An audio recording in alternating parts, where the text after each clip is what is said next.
తెలంగాణలో విచ్చలవిడిగా గంజాయి అమ్ముతున్నారు. ఎక్కడ పడితే అక్కడ. కొంతమంది బాయ్స్ అయితే చాలామంది దానికి అట్రాక్ట్ అయి బానిసలైపోయారు. అవి తాగపోతే వాళ్ళు బ్రతకలేరు. వాళ్ళు అలాగూ వాటికి బానిసలైపోయారు. ఈరోజు చిన్నపిల్లలు రేపుకు మానభంగాలకు గురవుతున్నారంటే కారణం మొట్టమొదటి గంజాయే. గంజాయి ఎఫెక్ట్ ఎలా ఉంటుందంటే, ఇప్పుడు బ్లూ ఫిలింలు చూస్తూ ఒకవేళ గంజాయి తాగిలనుకో ఒక వ్యక్తి, ఆ బ్లూ ఫిలిం మొత్తం మైండ్లో ఫిక్స్ అయిపోతుంది. అది చేయలేకపోతే వీడు ఉండలేడు. అంత ఏకతాట మీదకి తీసుకొని వస్తుంది గంజాయి.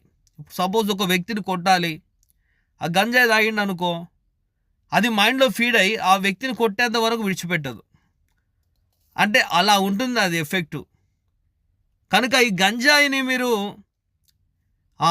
నిర్మూలన చేయాలి ఈ ఒక తెలంగాణలో. లేకపోతే వచ్చే భవిష్యత్తులో ఇవే రేపులు మానభంగాలు జరిగే అవకాశాలు ఎక్కువ ఉన్నాయి. మీరు పట్టించుకోకండి. ఈరోజు తెలంగాణ ప్రజలారా, రేపు జరిగే ఘోరాలు మీ పిల్లలే కావచ్చు. కనుక మీరు జాగ్రత్త పడండి. తెలంగాణలో ఉన్నది ఏంటంటే స్వార్థం. వాడెడిపోతే మనకెందుకు, ఇలాగే ఉండండి.